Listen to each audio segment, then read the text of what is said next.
2008 کا سال تنازعات، بھوک، بحرانوں، قدرتی آفات اور ماحولیاتی آلودگی کی مسلسل تبدیلی کا سال ثابت ہوا۔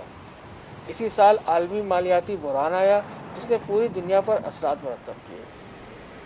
دنیا بھر کی اسٹاک مارکیٹوں میں حصص کی قیمتیں بھی تیزی سے کم ہوئیں اور بڑے مالیاتی ادارے دیوالیہ ہو گئے۔ بہت سے ترقی یافتہ ملکوں کی معیشتیں پہلے سے ہی کساد بازاری کا شکار ہیں اور ان ملکوں کی شرح نمو میں تیزی سے کمی ہو رہی ہے۔ اقوام متحدہ کی جنرل سیکرٹری بان کی مون کا کہنا ہے کہ غریب ملک مدد کے لیے اقوام متحدہ کی طرف دیکھ رہے ہیں۔ Poor people around the world look to the United Nations for help and solidarity. We are accountable to them.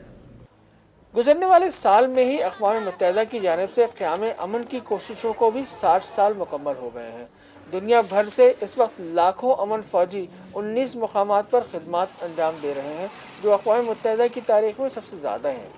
یہ امن فوجی شہریوں کی حفاظت سے لے کر بارودی سرنگوں کی صفائی اور ووٹرز کی رجسٹریشن تک خدمات انجام دے رہے ہیں۔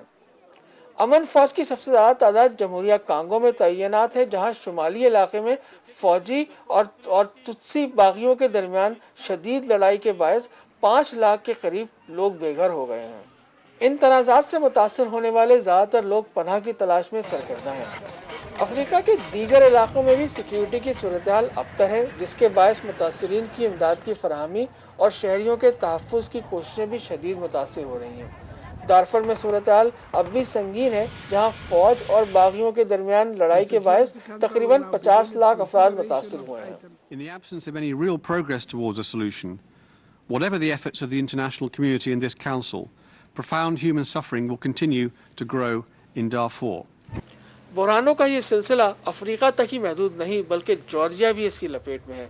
جارجیا کی فوج کے روسی اور جنوبی اوسیٹیا کی فوج سے ٹکراؤ کے باعث لاکھوں لوگ بے گھر ہو چکے ہیں۔ افغانستان میں مزاحمت کاروں کے حملے تیز ہو گئے ہیں اور تقریباً 20 لاکھ افغان باشندے اپنے ملک جانے سے محروم ہیں۔ عراق میں تشدد کے واقعات میں کمی بیشی کا سلسلہ جاری ہے۔ اسرائیل اور فلسطینیوں کے درمیان 5 ماہ کی جنگ بندی نومبر میں ختم ہو گئی ہے۔ اسرائیل نے فلسطینی سرزمین سے راکٹ حملے کے بعد اپنی سرحد بند کر دی ہے جس سے غازہ میں موجود 15 لاکھ افراد کو خوراک اور ایندھن کی شدید کمی کا سامنا کرنا پڑ رہا ہے۔ ممبئی میں دہشت گردوں کے حملے کے بعد پاکستان اور بھارت کے درمیان بھی کشیدگی میں اضافہ ہو گیا ہے۔ مبصرین کا کہنا ہے کہ اقوام متحدہ جنوبی ایشیا میں امن کی بحالی کے لیے مثبت کردار ادا کر سکتا ہے۔ The need for global solidarity is more important than ever. Crisis has brought us to this new multilateral moment. In crisis lies opportunity. From the economy to peace and security, from climate to energy and food, the time has come to take multilateralism to a new, stronger and more inclusive level.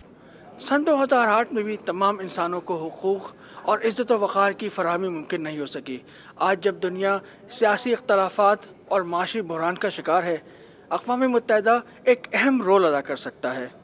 New York سے camera مین Raymond پگنوکو کے ساتھ ابراہیم ساجد ملک۔